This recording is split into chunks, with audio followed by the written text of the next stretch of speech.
Hey Mike, I just wanted to throw together a quick video to show you how this Godox setup works on the Z9. I've got the X2T by Godox. When you're buying, I don't know if you're familiar with it or not, but when you're buying Godox, you have to make sure that you buy the camera specific. So this is, you can see the N there, that's for Nikon. The transmitters are super important.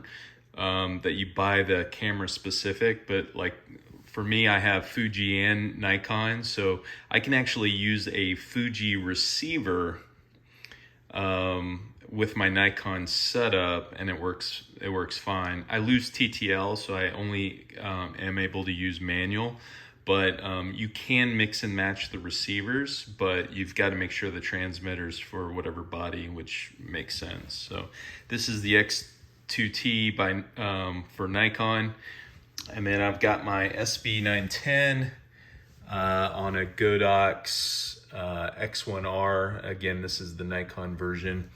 On the receivers, basically you don't have a whole lot of settings. You've just got your channel and your group.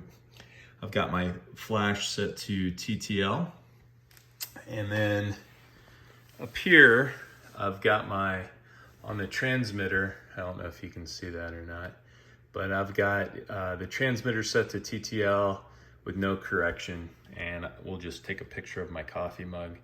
I'm not sure how the video is going to turn out on this as far as what the exposure looks like, so we'll just kind of see. So looking on the back, it looks like it's really overexposed.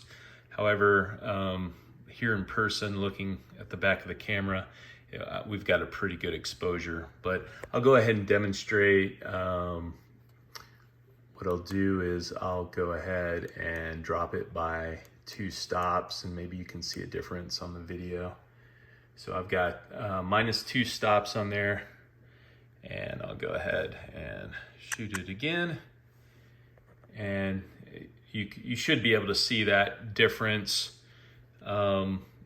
you know, with the adjustment. So TTL works great off camera, and the Godox system is pretty reliable.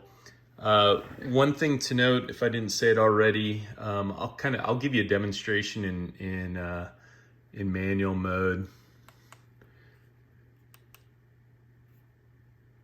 So what you want to do, I'm not sure how familiar you are with flashes, but set that to manual, and then over here you want to make sure your flash is in TTL. It sounds strange, but that's how you want your flash set up. So your flash needs to be set up in TTL.